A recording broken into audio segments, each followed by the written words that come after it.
What's going on? What's going on, y'all? We live? Live? We there? Yeah. All right. Yeah, we live. We live. Another episode. Tips from Coach D.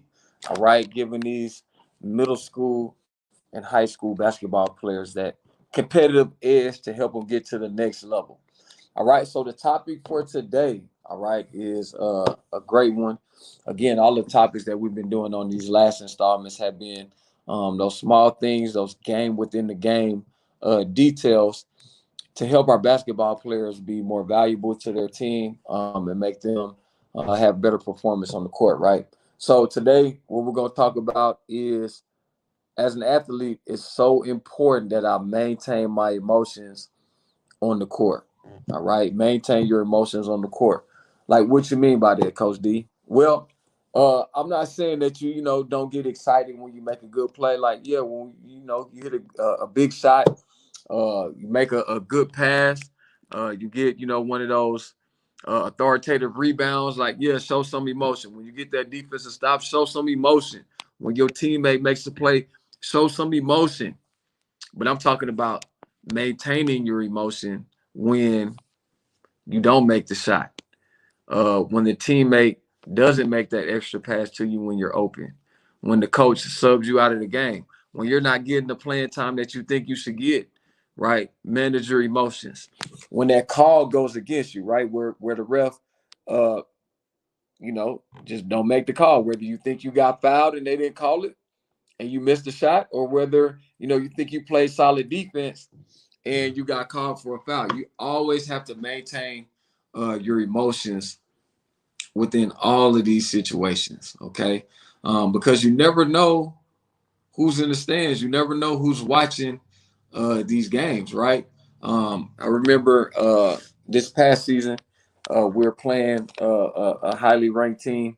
I think this year we might have had three teams that were ranked in the state, right? And so we had two guards that were pretty good, all district, first team all district guards that we had in Molina basketball.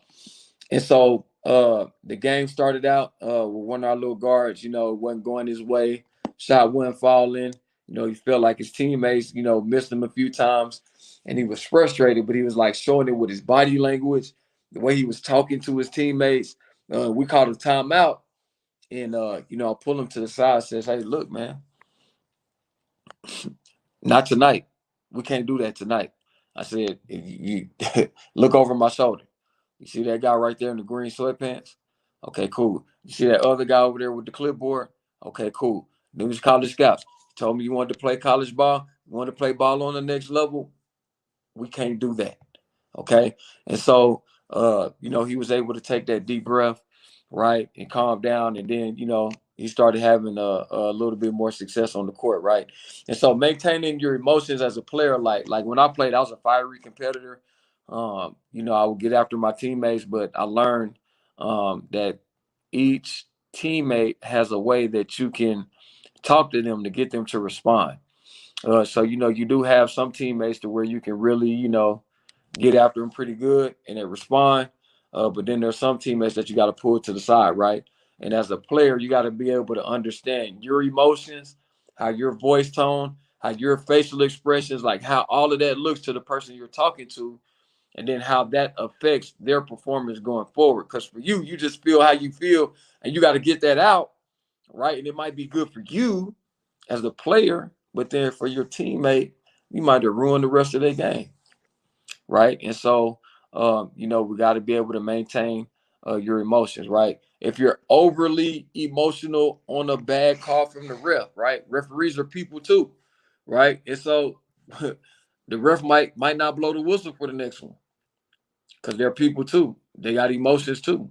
They got people there watching them too. So you got to make sure that you're staying, not too high with the high, not too low with the lows when those calls don't go your way. All right.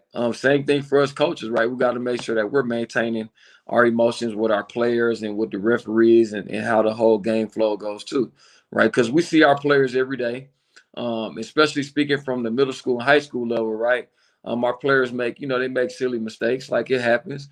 But if you watch college basketball, high level college basketball, You watch professional basketball, like those players make mistakes too. So we got to find ourselves as coaches, understand players are gonna make mistakes, right?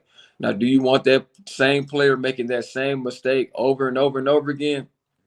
No, we don't want that, right? But we also definitely don't want to overdo. We don't want to overdo the player to where we get on them so bad that they're no longer like checked into the game, right? So we got to check our emotions as a player too. All right. And so maintaining your emotions is a really big piece of the game. You don't want to be too down on yourself whenever you make bad plays in the game because your team is going to need you down the line. And if you're too hard on yourself, when that ball comes back your way, or it's your time to make that stop, if you're too hard on yourself, your emotions get out of whack, you're not going to make that winning play that your team needs from you. Okay. And so maintaining your emotions, again, it's a skill that we need to help us be successful on the court, but it is also a life skill that will allow us to go through our challenges and our difficulties a little bit smoother, right?